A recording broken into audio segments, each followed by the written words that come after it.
how it is going to play an important role, and what does it mean, and what are the modes by which fundraising can be done under the company side by a corporate or a company, that we are going to discuss about in today's video. So let's get started.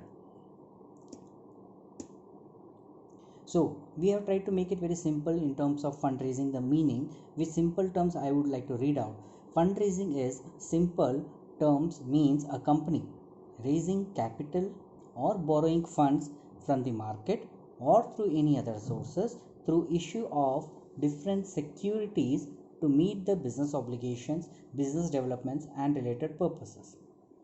So you need to understand that why fundraising and what does it mean and how it is going to make a difference to a corporate. You know that corporates generally have to run their business operations and also have to do their necessary developments, project developments, and also have various other obligations to be met on a day-to-day basis. So for this they would require definitely funds. So what is the way they can raise the funds other than from taking the loans from the banks or the financial institutions?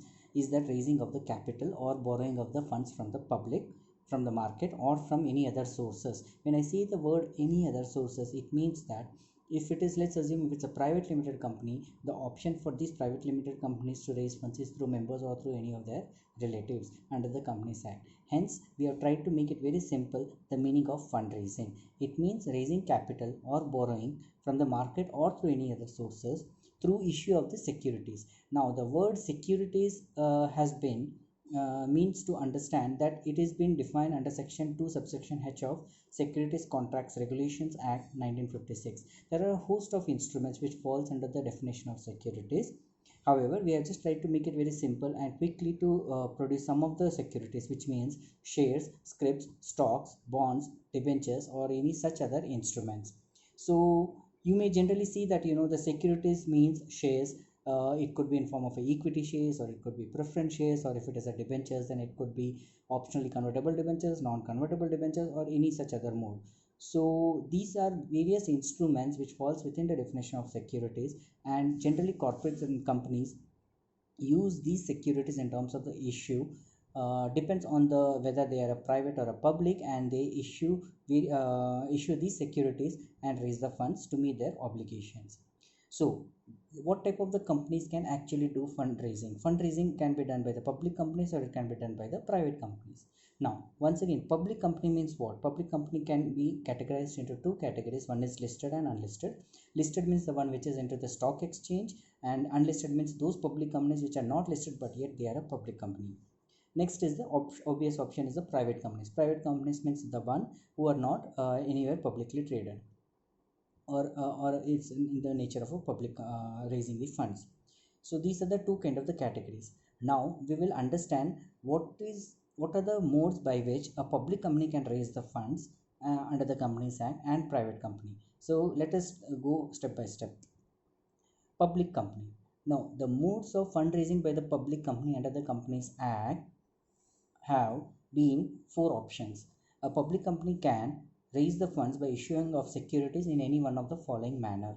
Either it can go with option A, that is a public offer, where it can issue the securities by prospectus, through issue of the prospectus, and for this it has to go with compliance with chapter 3 part 1 of the Companies Act 2013, which refers to section 23 to 41 of the Companies Act 2013, and SEBI regulations what has been made for issue of the securities through public offer.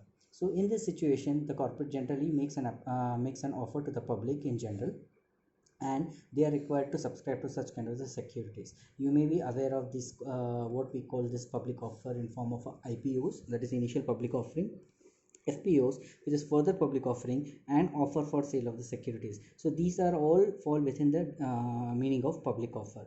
Offer for sale of securities is nothing but it is again a option which is for the existing members of the company to provide these securities to the public through issue of prospectus. So any public company, if they want to raise funds, the first option which they have is the public offer, where if they want they can go by complying with these provisions. If not, then the second option what they have is raising of the funds through rights issue.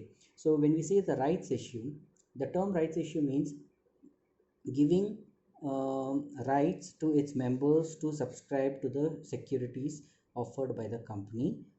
So for this, the company may have to comply with the provisions of the section 62 of the Companies Act.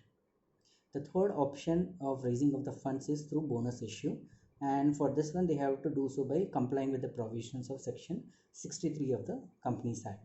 And the last option by which a funds can be raised by the public companies is through private placement.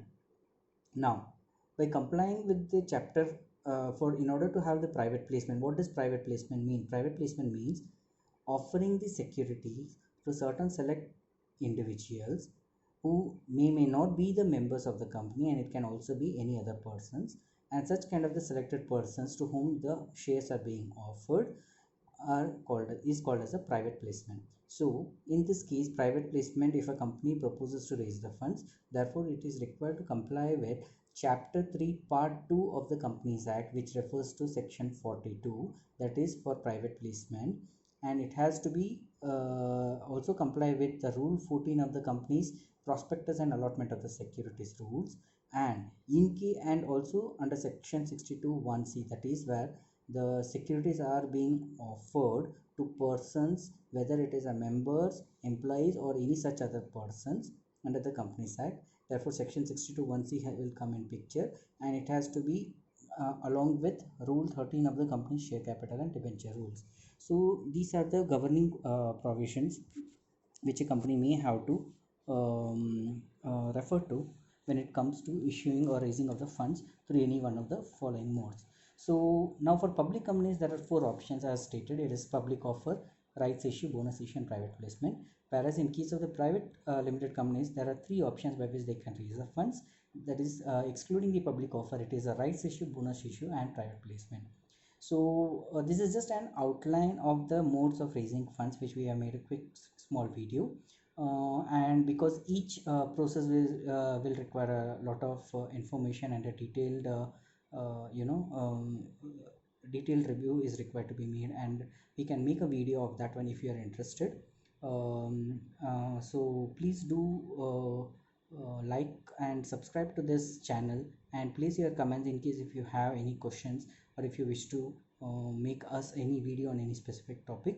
In any way, we will be coming out with new and interesting videos, and also something which can share valuable knowledge to our viewers, and if that can be of any way help to you, then it will be serving the purpose of Alpha Global channel.